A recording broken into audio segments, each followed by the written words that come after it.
Cyril, and this is the only part which remains from Emperor Michael III in Constantinople.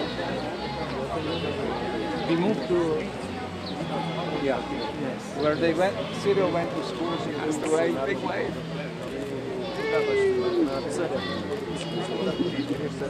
24 май е благословен ден за нас, българите. Днес ние празнуваме своето духовно кръщение, деня на славянската писменост, деня на българската просвета и култура. Преди 12 века светите братя Кирил и Методий дариха нас, славянските народи, с безценен дар – дара на буквите.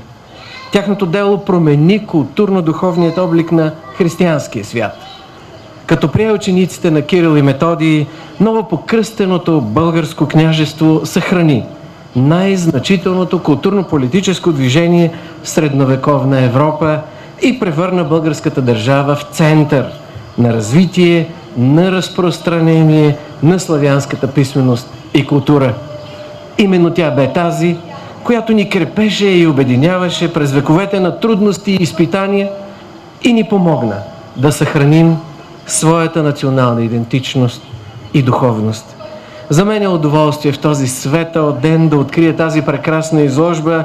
Благодаря на господин Павел Демеш за възможността, която той ни предоставя да тръгнем по стъпките на светите братя и да се поклоним пред тяхното дело.